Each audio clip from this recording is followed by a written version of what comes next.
Ana parou de repente no meio da rua empedrada de Évora, o coração batendo tão forte que quase se ouvia por cima do som distante de uma guitarra fadista que saía de um bar próximo.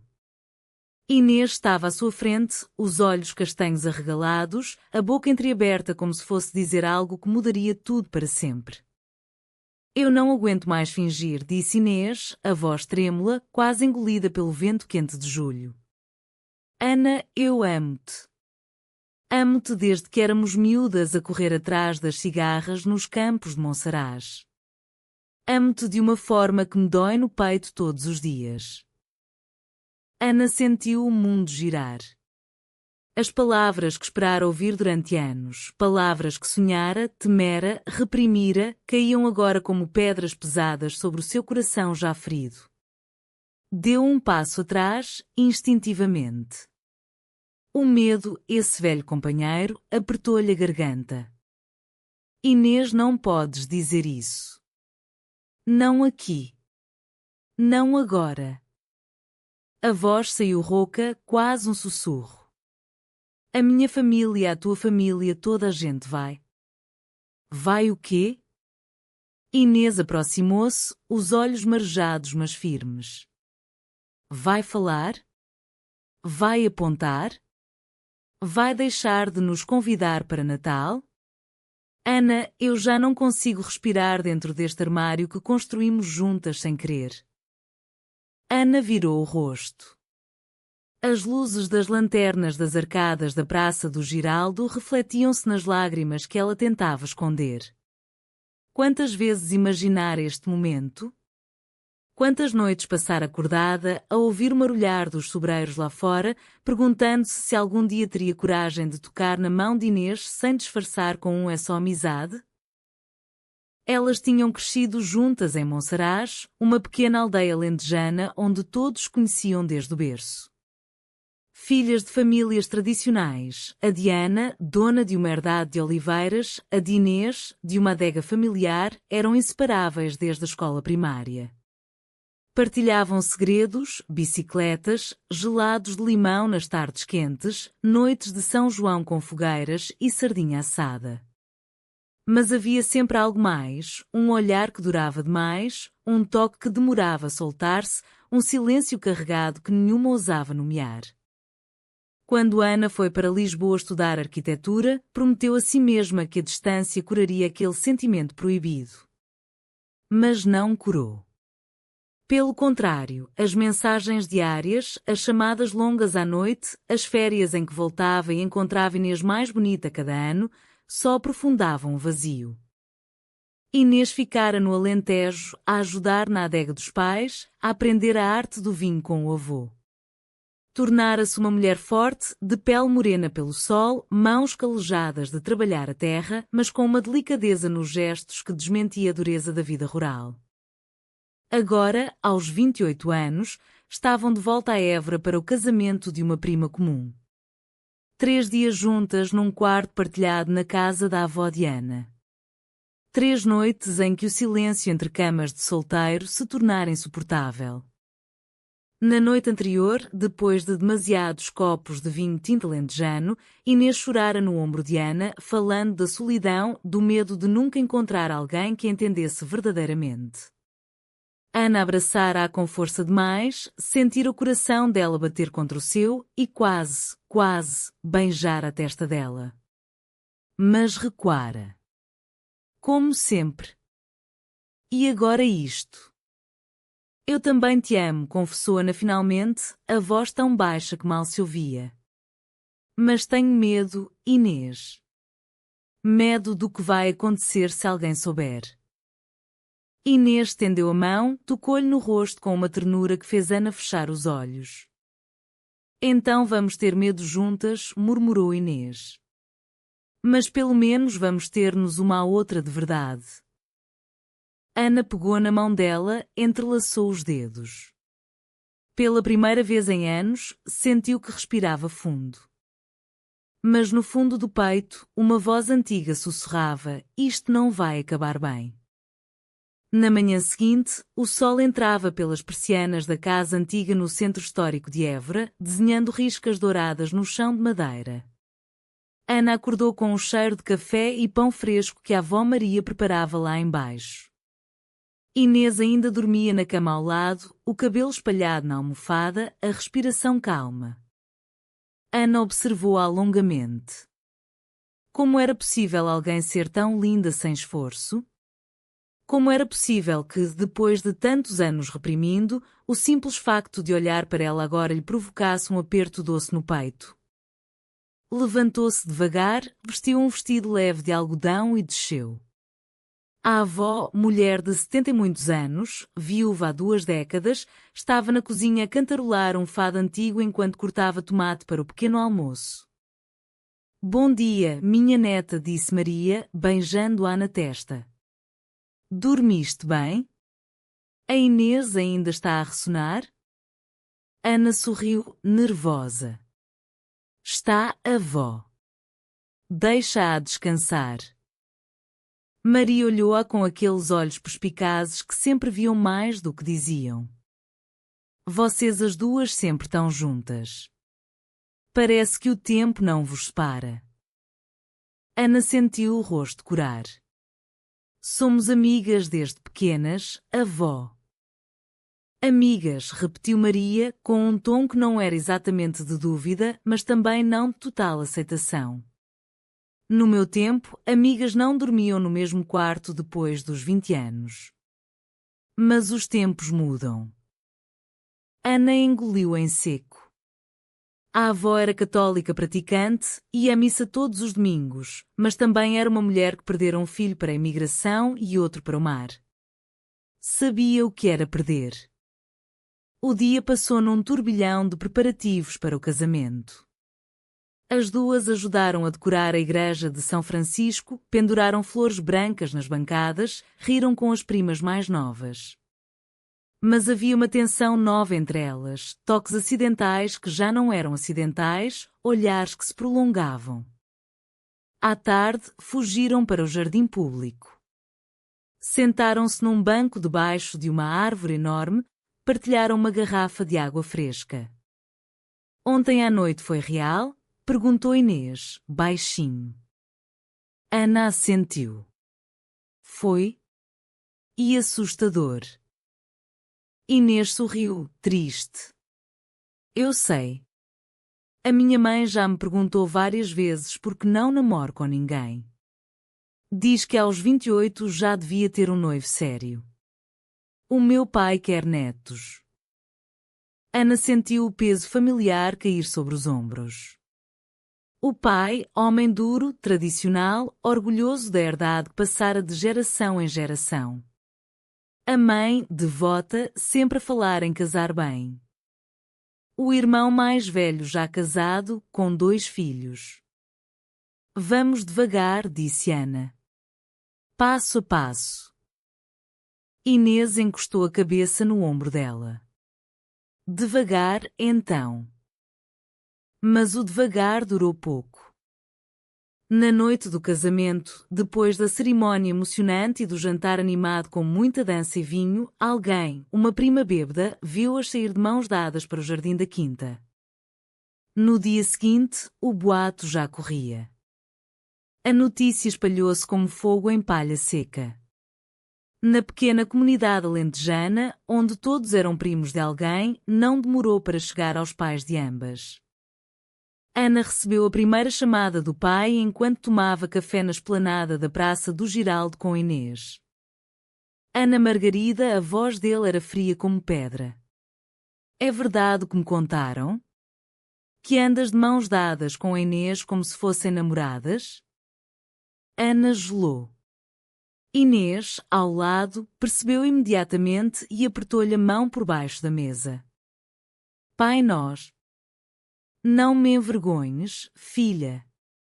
Volta para casa imediatamente. Temos de conversar.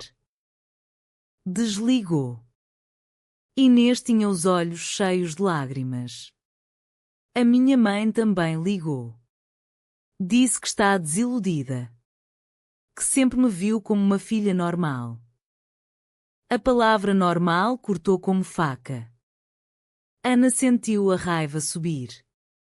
Normal? Amar alguém é normal? Mas por dentro, o medo gritava mais alto. Regressaram a Monsaraz no carro de Inês, em silêncio quase total. A estrada sinuosa entre sobreiros parecia interminável. Quando chegaram, as famílias esperavam-nas separadamente. Ana foi recebida pelo pai na varanda da herdade. O homem alto, de chapéu na mão, olhar duro. Isto acaba aqui, disse ele sem rodeios. A Inês é uma boa rapariga, mas isto que dizem não é natural. Não é cristão. Vais pedir desculpa à família dela e afastar-te. Ana sentiu as lágrimas quentes. Pai, eu amo-a. O pai virou-lhe as costas. Amor? Isso é confusão. Pecado. Não na minha casa. Do outro lado da aldeia, Inês enfrentava algo parecido. A mãe chorava na cozinha, o pai batia com o punho na mesa. Vamos mandar-te para Lisboa, para casa da tua tia. Aí arranjas um namorado decente e esqueces esta loucura. Inês, pela primeira vez, gritou. Não é loucura. É o meu coração. Mas a porta do quarto foi trancada aquela noite. Os dias seguintes foram um inferno silencioso. Ana não podia contactar Inês, o telemóvel dela fora confiscado. Tentou mandar mensagens por uma prima mais nova, mas a resposta foi: ela está muito mal. Não come. Só chora. Ana andava pela herdade como um fantasma. Ajudava nas oliveiras, mas as mãos tremiam. À noite, sentava-se no muro antigo que separava as duas propriedades e olhava para a casa de Inês ao longe, luzes apagadas cedo demais. O avô de Inês, o velho Sebastião, homem que fizera vinho toda a vida, foi o único que falou com ela. Encontrou Ana no mercado de Évora, numa sexta-feira. Senta-te aqui, miúda, disse, apontando para um banco. Quero falar contigo. Ana obedeceu, coração acelerado. Eu vi-vos crescer. Vi o jeito como olhavam uma para a outra. No meu tempo, chamávamos a isso amizade especial. Mas eu sei o que é. Ana baixou a cabeça. O meu irmão mais novo era assim. Amava um homem. Nunca disse a ninguém. Morreu sozinha em Lisboa, aos 40 anos. Bebia demais. Eu nunca lhe disse que sabia. Nunca lhe disse que não me importava. A voz do velho tremeu. Não quero que a minha neta passe por isso. Nem tu. Ana chorou em silêncio. Mas as famílias, murmurou. As famílias mudam, disse Sebastião. Devagar. Com dor. Mas mudam. Ou perdem os filhos. Deu-lhe um pequeno papel com um número de telefone. É o telemóvel antigo dela. Escondido. Liga quando puderes. Naquela noite, Ana ligou. Inês atendeu ao terceiro toque, voz rouca de tanto chorar. Ana? Estou aqui. Não vou a lado nenhum. Falaram durante horas, sussurrando, planeando uma fuga, depois desistindo, voltando a planear. Eu não aguento mais esta prisão, disse Inês. Mas se fugirmos, perdemos tudo. A terra. A família. Ana sentiu o peso do Alentejo inteiro sobre elas, aquele céu imenso, aquelas raízes profundas. Então vamos lutar, disse Ana, surpreendendo-se com a própria firmeza. Aqui. Pelo nosso lugar. A oportunidade surgiu inesperadamente. A adega da família de Inês ia a participar na Feira do Vinho do Alentejo em Évora. Uma das maiores do ano. Toda a família estaria presente. Ana convenceu o pai a levar azeite da herdade para vender no mesmo evento. No dia, o pavilhão estava cheio de gente, cheira cortiça, vinho, enchidos. Música ao vivo, risos, copos tilintando. Ana encontrou Inês atrás do stand da adega, ajudando a servir. Os olhos delas encontraram-se por cima da multidão. Um segundo que valeu por anos. Mais tarde, quando as famílias se distraíram com clientes, as duas escaparam para o jardim exterior. Sentaram-se num banco escondido. Eu trouxe isto, disse Ana, tirando do bolso um pequeno frasco de azeite virgem extra da herdade. Para selarmos uma promessa.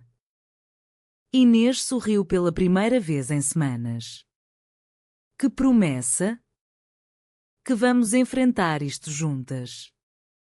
Que não vamos fugir. Que vamos falar com eles. Com calma. Com tempo. Mas sem mentir mais. Inês pegou no frasco, abriu, cheirou o aroma intenso. Como o nosso amor, disse. Forte. Verdadeiro. Da terra. Beijaram-se pela primeira vez ali, debaixo de um sobreiro, com o barulho distante da feira abafando o som dos seus corações. Mas alguém viu. Uma tia de Ana, devota e fofoqueira, contou tudo ao irmão, o pai de Ana. Na noite seguinte, a herdade foi palco de uma discussão violenta. O pai de Ana, furioso, proibiu-a de voltar a aproximar-se de Inês. Ameaçou deserdá-la. Ana, pela primeira vez, enfrentou de frente. Se me deserdar, pai, perde uma filha. Mas eu não perco quem sou. Saiu de casa naquela noite, com uma mala pequena, e foi bater à porta da casa de Inês. O avô Sebastião abriu. Entra, filha, disse simplesmente. Aqui há lugar para quem ama a minha neta. Inês correu para os braços dela, chorando de alívio. Mas a batalha estava apenas a começar. Os meses seguintes foram duros. As famílias cortaram relações. No Natal, cada uma celebrou separadamente. Na missa, sentavam-se em bancos opostos. Mas algo mudou devagar. A avó Maria, que sempre fora próxima de Ana, começou a visitar a casa de Sebastião. Levava bolos, conversava com Inês sobre receitas antigas. Amor é amor, disse um dia a neta. Deus fez-nos para amar. O resto são interpretações de homens. O pai de Ana, homem orgulhoso, resistiu mais tempo. Mas quando a herdade teve problemas com a colheita, uma praga nas oliveiras, foi Inês quem trouxe um especialista da adega que conhecia um tratamento biológico eficaz. Trabalharam juntos, lado a lado, durante semanas. Uma noite, depois de um dia exaustivo, o pai de Ana encontrou Inês sozinha no lagar. Obrigado, disse ele, seco. Inês assentiu. Faço pela Ana. E pela terra. Ele olhou-a longamente. Tu amas mesmo a minha filha? Mais do que a minha vida. Ele suspirou, pesado. Então talvez eu tenha de aprender a amar-vos às duas. Não foi uma aceitação imediata. Houve discussões, silêncios, recaídas. Mas no ano seguinte, na festa da vindima, as duas famílias sentaram-se à mesma mesa longa, sob as estrelas do Alentejo.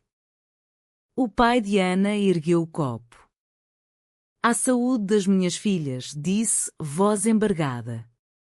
E ao amor que, afinal, também cresce nesta terra. Ana e Inês entreolharam-se, mãos unidas por baixo da mesa. O medo não desaparecera por completo. Havia olhares na aldeia, comentários sussurrados. Mas o amor, esse, crescera mais forte que o medo. E no Alentejo vasto e antigo, onde as raízes são profundas e o tempo é lento, aprenderam que até as tradições mais antigas podem dobrar-se, devagar, com dor, mas dobram-se, quando o coração insiste.